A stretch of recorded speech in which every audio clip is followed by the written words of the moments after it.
Bonjour et bienvenue dans la leçon sur les sciences SVT. On démarre un nouveau chapitre. On avait fini celui avec les poissons migrateurs. On va donc continuer sur les animaux, mais cette fois-ci, on va apprendre à les classer scientifiquement. Le classement scientifique, il est un peu plus dur que celui que tu connais habituellement. Habituellement, quand tu classes les animaux, tu classes avec ceux qui vivent dans l'eau, ceux qui vivent sur terre, ou alors ceux qui mangent de la viande, les carnivores, ou les herbivores, etc. Tu les classes en fonction de ce qu'ils font, de leur manière de vivre. Cette fois-ci, fais bien attention, je vais te demander de classer les animaux, mais en fonction de ce qu'ils ont, pas de ce qu'ils font. Par exemple, tu vas regarder le nombre de pattes, s'ils ont un squelette ou pas. J'en dis pas plus, à toi de trouver un classement. La première étape, ça va être de trouver ton propre classement. Et petit à petit, je vais vous amener vers un classement bien plus pointu. Alors, je vais vous donner cette feuille-là, voilà, avec tous ces animaux, et tu vas me faire ton classement. Mais je vais t'aider, je vais t'aider en t'expliquant quand même un système d'emboîtement. Regarde, je vais t'expliquer avec le sport. On va faire une catégorie sport. Dans cette catégorie sport, on va faire deux catégories. Hop. On va faire la catégorie sport avec objet et sport sans objet. Dans ma catégorie avec objet, je vais trouver par exemple le tennis,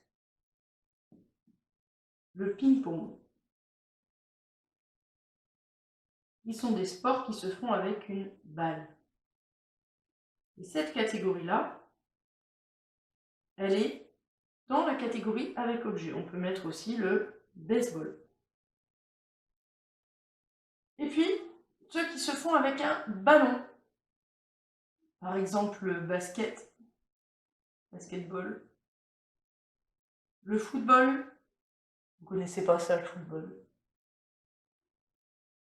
Le handball. Alors ça, ce sont deux catégories qui sont dans la catégorie avec objet. Et regardez ici, balle, je peux aussi, dans cette catégorie-là, faire encore une autre catégorie, c'est avec une batte. Hop. Alors le baseball, il est dans la catégorie balle, mais il est aussi dans la catégorie batte. Et la catégorie balle, elle est dans la catégorie objet. On appelle ça des emboîtements. Donc c'est ici, on peut mettre le jogging. Hop.